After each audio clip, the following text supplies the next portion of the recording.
We're happy to have you here for another video in our Canvas PD series. This is something that we've been offering this entire school year, and it aligns with our Canvas agreement. So I want to make sure that you have access to this slide deck.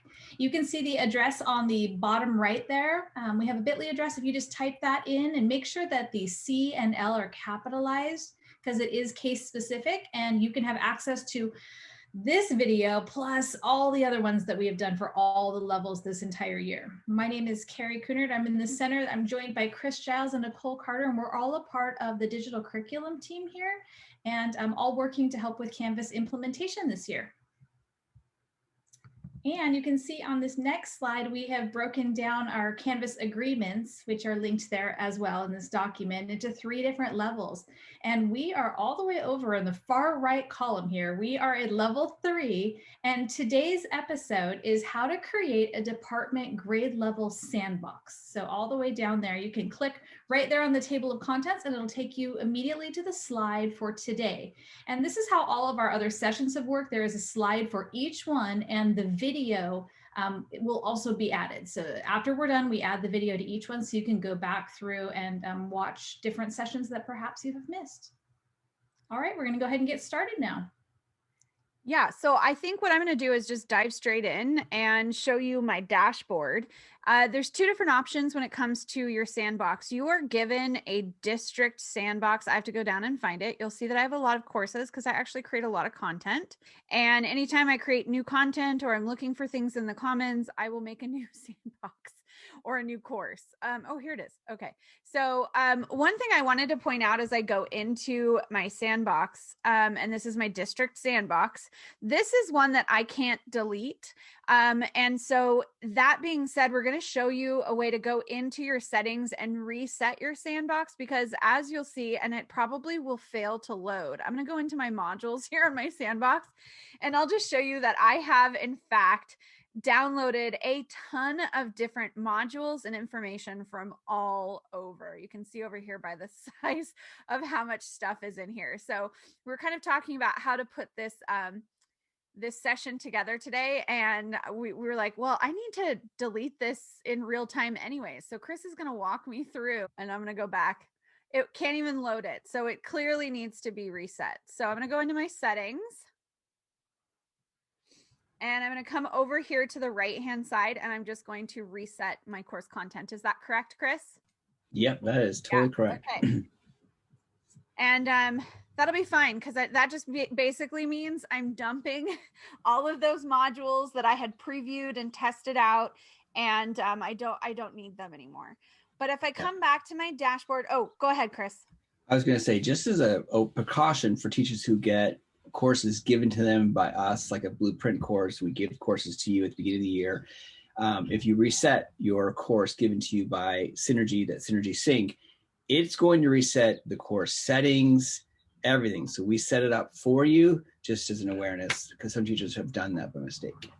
Yeah, so I mean, if I come back down, you'll notice that the icon I had for the course is now gone, like it's completely reset. And I know another thing that I'm just going to point out, like this is a unit I'm currently working on. So it's a brand new course that I just created. But let's say I wanted to go into the commons and find information on something. I would just create a new course and just move content into that. And that course is quote unquote my sandbox. And I don't know if anyone on the team wants to say, why do we call it a sandbox? What is the purpose? Like, why is it called a sandbox? Because I've used that term a lot with other people, and they're like, I don't even know what that means. I think it's just the idea it's a place where I can play safely and it doesn't interfere with the courses where I might have students in, right, and I don't want to reveal things that I'm not ready for. Okay, so then what else did you want me to live demo beyond that reset? And no, I think resetting it, and then I think you're going to get into the creating and the why. So yeah. Yeah, I mean, again, you have, as a teacher, you have the access at any time to just start a new course. So like we're full on giving you permission to say, oh, okay, I want to look for content for this new unit that I have coming up. I'm going to explore the commons. I know some of my colleagues are going to share some information to me. And so I'll just go ahead and create my own sandbox, a new course ready to go for that unit so I can play around. And it's safe. It's a safe space because none of my students are in there. So it doesn't matter if I change or do something to it because it's not like a live active course with students. So you have permission to do that at any time. Some of the things that we have realized are some issues and things to be aware of. And I think, yeah. And so, I mean, obviously we can read it out loud, but one of the, I guess the biggest question people have is, what is the point of my sandbox? And I think of like Nicole and I are both kind of like, we think the same thing on this process, I think is, which basically we give you a sandbox to just dump stuff in. However, you might design a course intentionally for content. Like if you teach elementary, you might want a sandbox for math and a sandbox for writing. And you don't have to call it sandbox. You could call it planning, math planning. Or if Nicole and I and Carrie are all in the same team together, we might call it, you know, 7th grade humanities planning course. And the three of us can contribute and, you know, and we've seen several teams that have done that at elementary, at secondary, where they will have a department or grade level sandbox where they'll say, like, if they're elementary, they'll say, okay, Chris, you're going to do the math. I'll do the reading, Carrie, you do the writing, and we're all in there together as teachers and we're creating and building. And again, it's just a safe place for us to play and to build. And then once we're done and we're ready and that content is ready to go live with students, we just move it into our live courses with students. Yeah. So that's a great use case. I highly recommend that once you get to a point where you're ready to start building content and to share and collaborate with others within Canvas. Yeah, and I think the big reasoning behind building in a planning course is that you could talk it out as a team.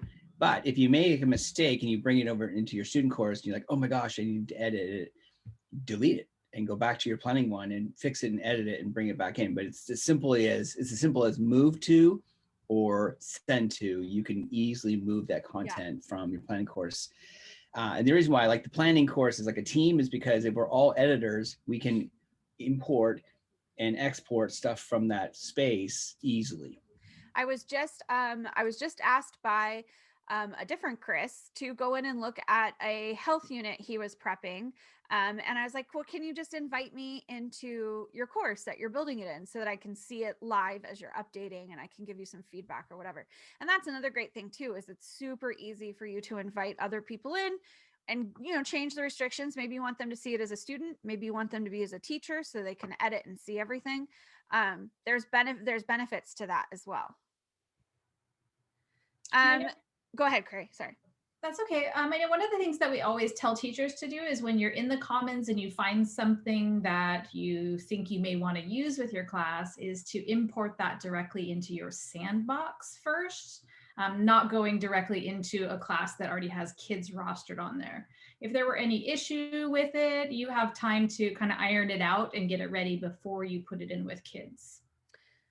Yeah, and I think, again, you have to be careful. We've talked about this before with the Commons. If someone on the team has changed the content or whatever in your sandbox, and then you use that send to, copy to, move to option, that's no problem. But if you're sharing to the Commons and then you're moving it from the Commons into your live course, we've talked about this before, right? Like if you're moving it and there's changes, any customizations or anything that you've done will be changed back to your updated version as you import from the Commons. So you want to be careful of that. You always want to think to yourself before I import from the Commons, where am I putting it? And could it potentially mess up something that I'm, currently using? Because we've had teachers that, have had maybe something that needed to be changed in lesson 4.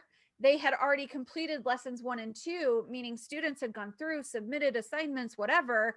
And when they imported that module again, it wiped it back to square one on lessons 1 and 2, and they lost that student work. So yeah, the sandbox here plays a really, really big role in that process.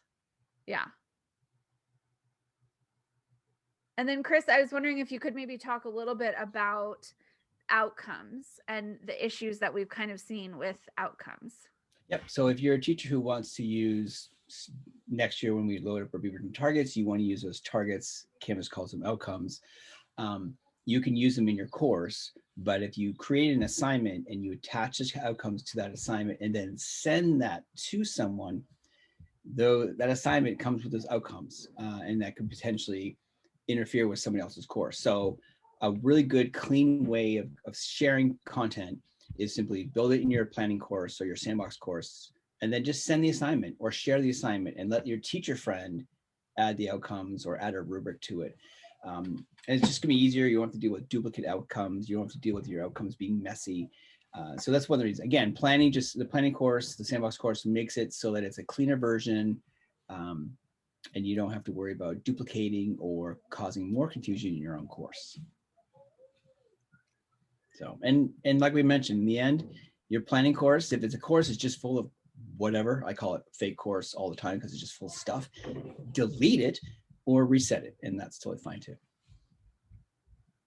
Yeah, I think as we talk about the different levels here and the fact that level 3 is really, our collaboration and sharing level, hopefully you've gotten to this point where this is kind of an old trick for you, that you are in fact collaborating and sharing with a team of people and not reinventing the wheel, whether that's with your team, your grade level team, or you're in fact using things from the commons. There's so many resources that can start you down a path. But the sandbox can become pretty important in that process. Okay, is that everything for this, I think? All right, this was short and sweet. Yeah. Thanks for joining us today.